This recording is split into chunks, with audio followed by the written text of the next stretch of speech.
Good morning, students. Today we are going to learn lesson number 21, the working of the UN part 2. In this video, we will learn about the agencies of the United Nations. First agency, United Nations International Children's Emergency Fund, that is UNICEF. It is established in 1946, works for children. The UNICEF helps to control the spread of diseases and provides healthy food to the undernourished and malnourished children. It also works towards spreading awareness among the mothers through family planning, child development, and daycare centers.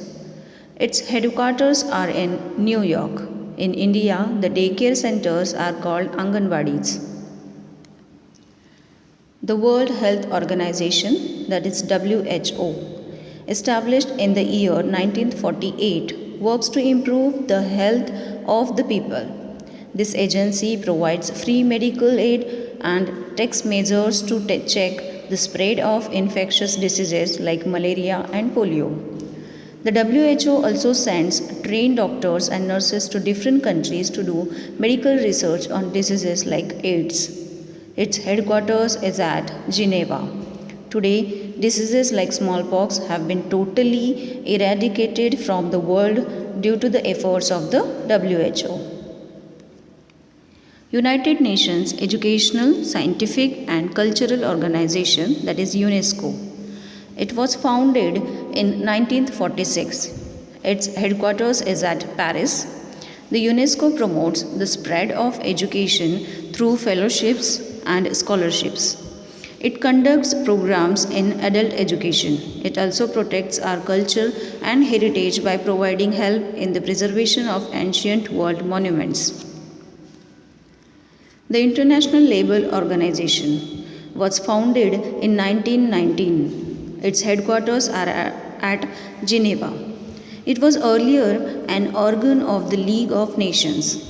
This agency works to improve the condition of the laborers all over the world. It also checks exploitation of workers and unemployment. Food and Agricultural Organization. It was founded in 1945. It works towards raising the level of nutrition and standards of living.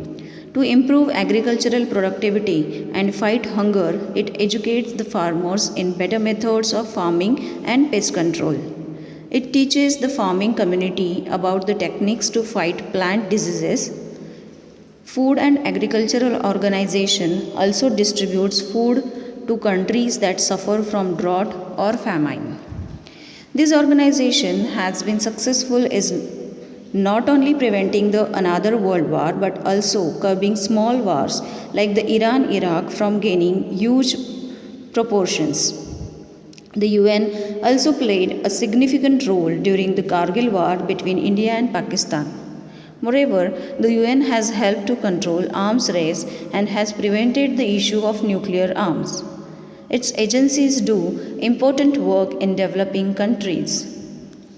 Thank you.